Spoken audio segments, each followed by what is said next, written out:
are now going to talk about what are the mechanics of actually putting on a live concert legally, safely, hopefully.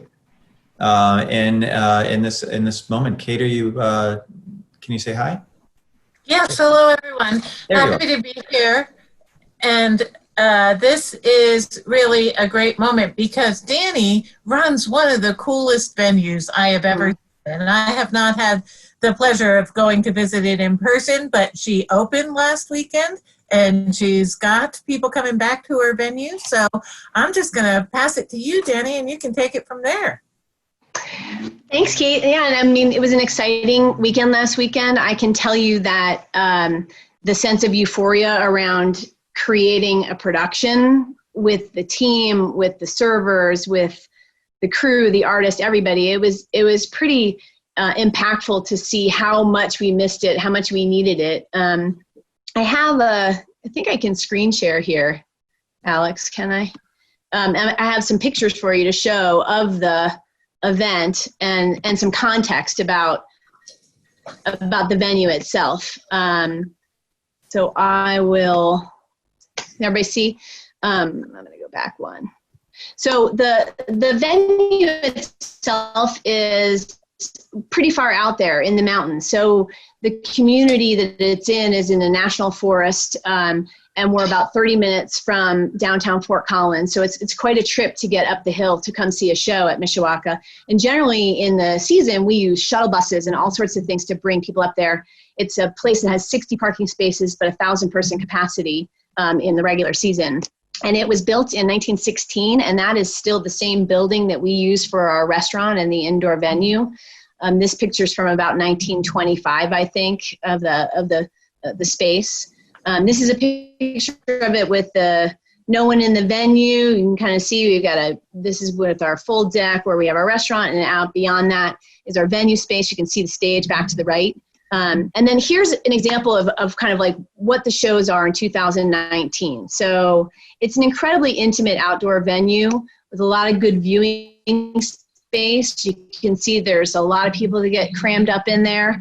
The river runs right behind the stage. This is another shot of the crowd. Here they are.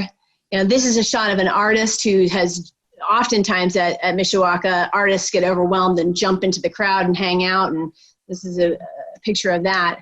And as we got into 2020, when we were trying to create the new show, and we spent a lot of time working on the plans. We really kind of fretted about this. We worked with our county to try and figure out what the right things to have in place would be to keep everything safe.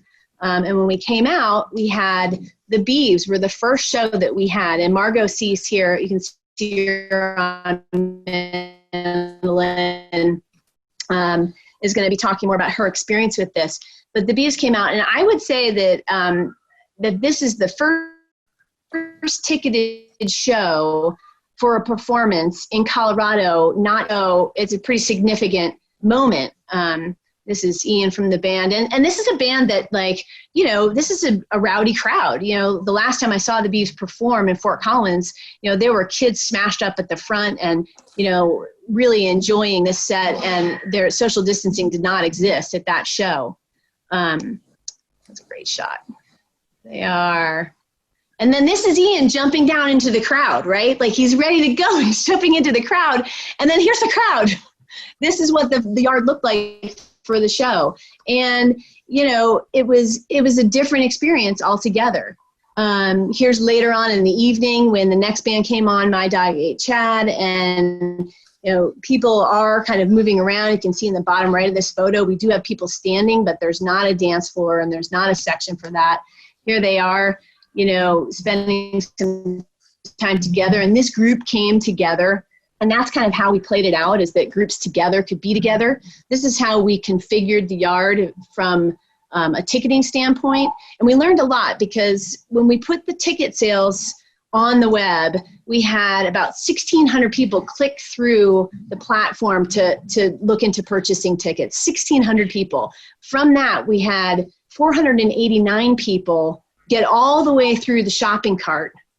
And then we only had 11 purchases. And these are tables of 8. So 11 purchases of tables of 8. So if you think about that, what were the barriers to purchase, and what were the issues? And we think what we've determined, and here we were, day of show, scrambling around, like kind of figuring out how to reconfigure the yard. But what we figured out, and I actually did this cut and paste like day of show with like ripping off things and Scotch tape and all of that. It was that we needed to provide smaller tables, but still socially distanced and keep our capacity, 8 people in the yard. And so we've done this going forward. So we've learned a lot. We're learning just a ton, every moment that we go through this. And everybody's, having these moments of like, oh, I think I've got it. And then a new piece of information comes in and then you have to change again. And I even think about if in the next, will we be comfortable doing that? Will we have an artist that can draw that kind of crowd available to us within the area? Will our staff want to work that? So there's so many questions coming up. So right now we have that last configuration we feel really good about, and we've learned a ton, and I'll let you ask some more questions now, but. Absolutely amazing. Congratulations. And you have a full slate of shows and films scheduled for the rest of the summer. We do. We're filling shows actually, all the time. Our next show that we put out is a band called 10th Mountain Division and Drunken Hearts. And we sold out that new configuration within a couple hours. And my coworker just texted me that said in 45 minutes we sold 14 tables with the new configuration. So like Mark Davyd said, people are very keen to come out and see shows. We just have to learn and figure out how to do it safely. So I'm so curious, you went to public health early on, right? Figure this out, is that correct? I did. And so did they come to your first show, Dani? They did not show up. In fact, in Larimer County, they've really kind of put the onus on customers to police what's going on in different areas and locations and venues, which is really unnerving. Like you thought you were worried about a 1-star before. Like now, like if someone's not happy with what you do, like you wonder if there's going to be a threat to your operations. It's very unnerving. But we did, my husband and I were fortunate enough to be asked to help work on the rules of the variance with the county on the front end of them asking for the state of Colorado to provide a little bit of an expanded opportunity based on the health situation in Larimer County. So we were really aware of the guidelines. And then from there, before we did the show, now it was kind of tricky. I did it the week before the show. I didn't tell my staff this, but I hadn't gone to the county yet. We already were on sale. I was pretty confident everything was going to be okay, but I was able to get together with the people who were working through it, and they were really excited about what we were doing. So that felt great. They were pleased with the way things were set up. And I felt like we did everything that we were able to do within the huge bucket of suggestions that are coming through from the guides, right? So there are 50 things that we can do. We selected things that we knew we could do well, that we thought would be as safe as possible, got that approved by Larimer County, and then, went ahead and did the show. So are people coming from all over the country to figure out how you're back open? I had a call from Knoxville, Tennessee yesterday with someone asking me to help them understand how we got started. And just a lot of interest, a lot of concern and how do I want to put it? Agents and managers are skeptical of the setup. Number one, it's not super lucrative. No one's making a ton of money on this. The artists aren't making a ton. The agents, of course, aren't. We aren't. But just skeptical of well, how did it go over? Did people buy tickets? And, and what did it look like? And so Will is actually here, and so is Margot from the Beeves. And Will could probably talk more about how they have been advancing with bands and how they've been, communicating with the industry in terms of all that skepticism. Yeah, thanks, Dani. It's certainly been a challenge. I mean, any good advance has over-communication in today's current environment. you just have to really outline the structures that we have in place. So kind of like Liana said earlier, you know, talking about how we're cleaning things on stage and what is the procedures in the green room. And so working through kind of our policies, what we currently had previous for a typical show, and just kind of ramping that up in regards to how are we making the artists feel the most safe in this environment, and a clear expectation in the advance of like, what are you walking into. Limiting access for staff in the green room was a big thing. We have a shared production office, so certainly a lot to think through, and I think the first one went pretty well. Congratulations. Margot, I'm curious, how was it for you performing, you know, in the new arrangement? You're still on mute. Shoot. Hello. So first off, I mean, it was a real privilege to actually be able to play, and especially being like the first band to play on the stage after this new arrangement, and just to kind of recognize that we may have been one of the only bands performing in the entire state as we like walked out onto the stage and kind of sat there in itself was kind of religious, and also just looking at how unbelievably ridiculous all of it was to actually get it together, and to recognize how hard it was for everybody to get it together. And as Will was saying, like, you know, in the advance in itself, as we were advancing the show, we were initially only supposed to play with me, the guitar slash bassist, and then the other guitar player. We were just supposed to do an acoustic set to kind of keep the capacities down in the green room. But because it was one of the first shows, you know, I kind of pushed, and I was like, I'd really like to have our drummer on this set because I don't know the next time we're going to be able to have a show. And so actually having to try to work that out with Will and then with Dani to actually make sure that we were maintaining the guidelines and maintaining like the social distancing measures. And a lot of the problem was that the other band had a pretty large, they had a lot of members. And so I think they have 6 members maybe, and you know we had 3, and so the capacity, we were trying to keep it around 10, but you know people are coming in and out, crews coming in and out, so we kind of understood what was going on.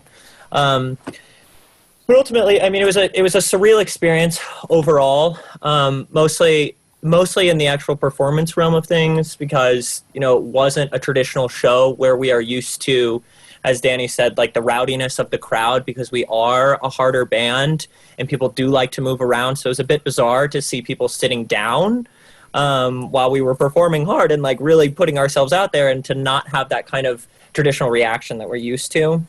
And then also just the safety aspect of everything too.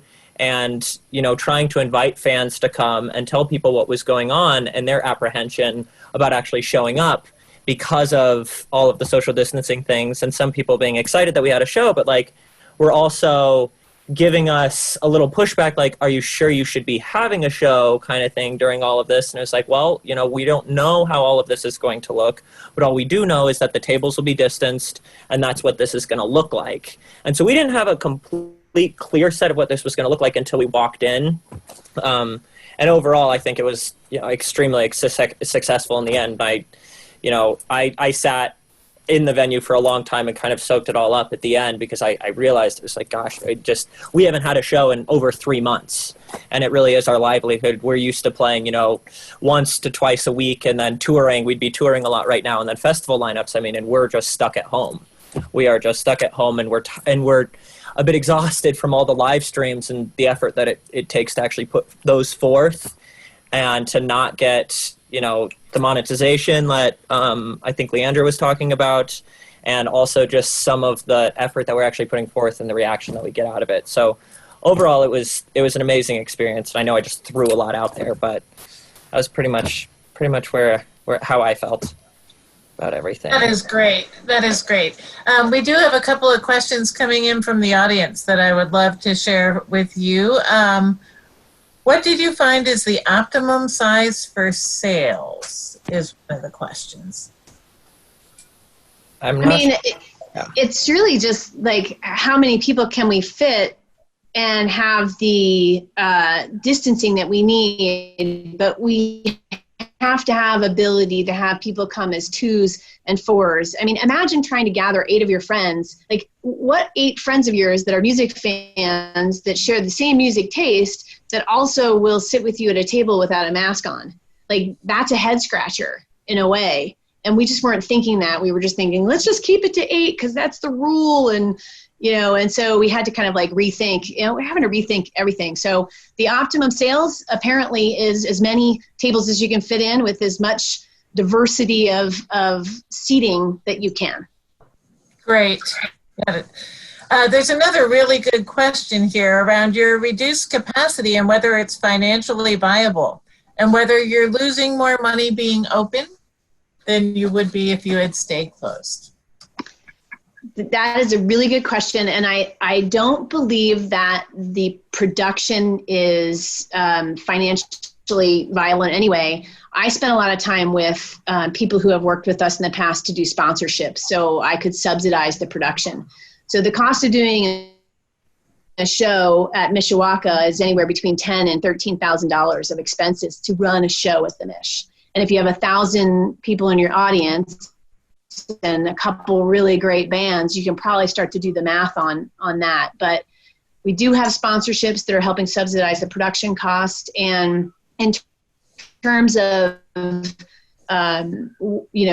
Mishawaka has always been a place of community, and the people who work for us are super important. And so if we can try and get to break even on these shows so that we can provide artists with a platform to play, with gig workers an opportunity, and Will, you could probably talk to this about how difficult it's been for all the crew and staff that we've had and why it's so important to try and create.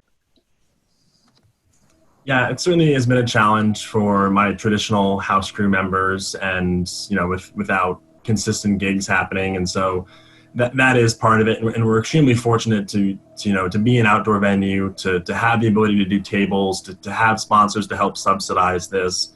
But the feedback from my crew has been, we're so thankful to have the opportunity to work. And it was just kind of funny working through sound check, and we got a little bit behind schedule. I was just like, can we still do this? Let's get the rust off a little bit.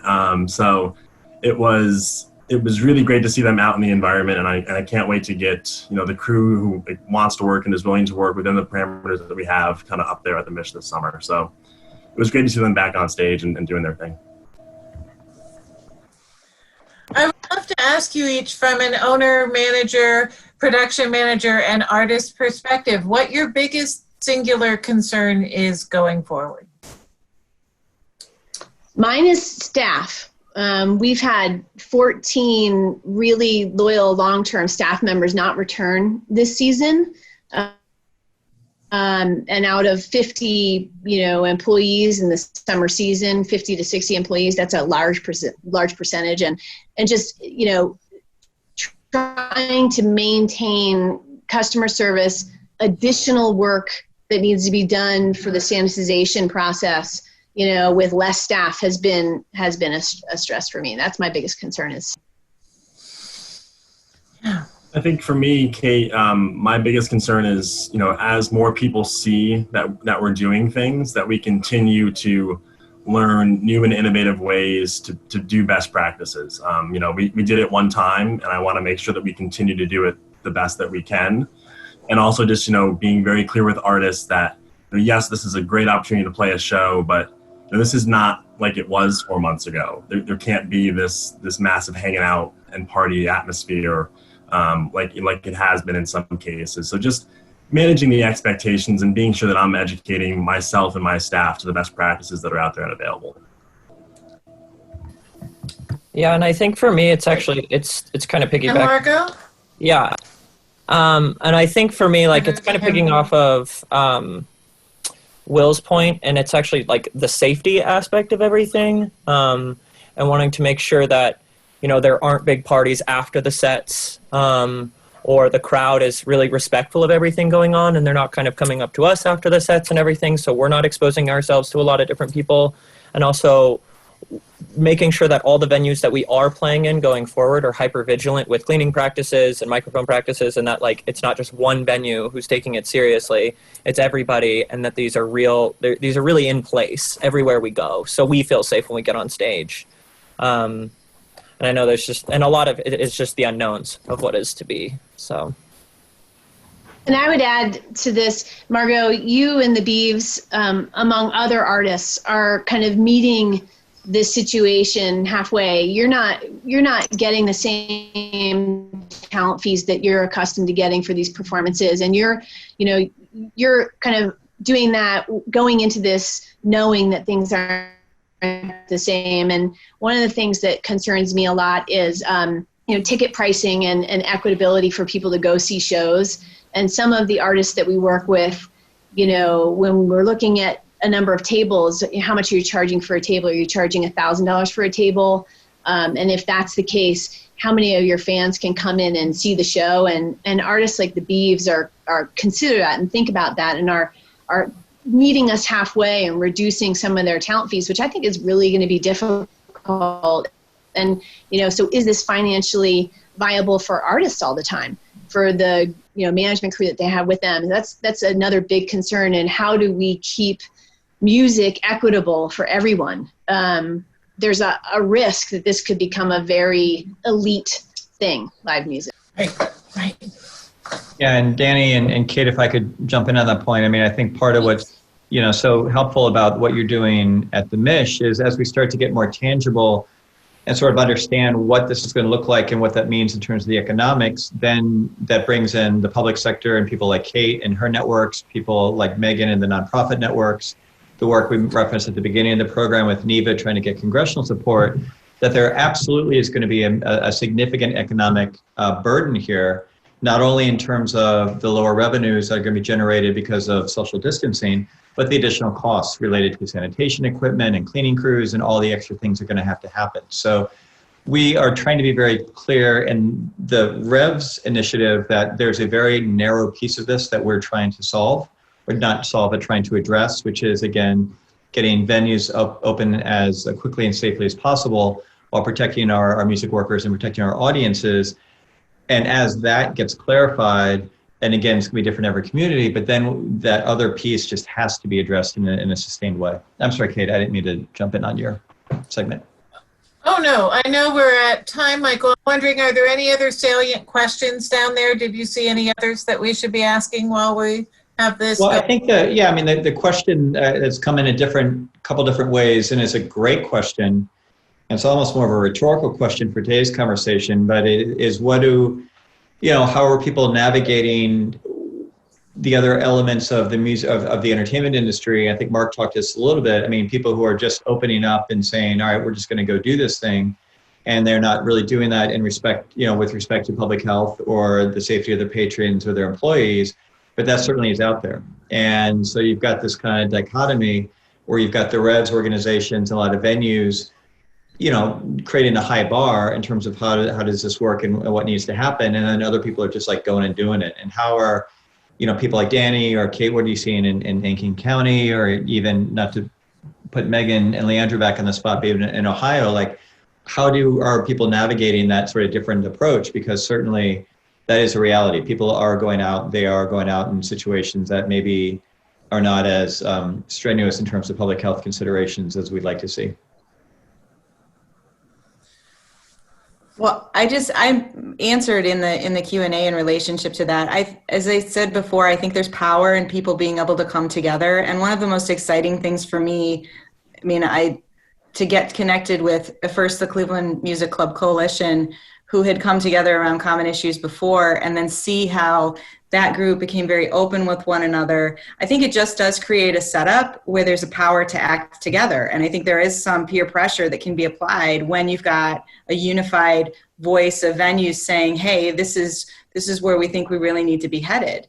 And there's definitely some of that. We've seen some folks open and some concerns about, attracting talent that would otherwise go to these other venues that are being safer. And it certainly has, does create some tension. But ultimately, we'll see how successful those efforts are likely to be. And what I've seen in Cleveland, and I'm so proud of, because we've got a Cleveland-Akron crowd that are both participating closely within it's a half an hour of each other, is that they really are there and they're supporting each other. And the more that we can do to build those ties between those venues, I think the stronger the music system is actually going to be. And even more broadly between everybody that's connected to that. Just the whole discussion of crews that people were having, the whole discussion of musicians and audiences. I think that we're stronger together. We are. Well, Megan, I think that's a great comment to wrap up on. So just huge thanks to all of our presenters and panelists today. So Dani, Kate, Leandra, Megan, Margot, Will, Mark, David. Huge thanks, as always, to our producer, Alexander Dolden. Huge thanks to Anna Chalenza and the team at Georgetown University for being our technology partner. As always, as we say every Friday, we appreciate you spending time with us. We especially appreciate you spending part of your Juneteenth with us. If you have comments, questions, suggestions, always email us at musicpolicyforum@gmail.com.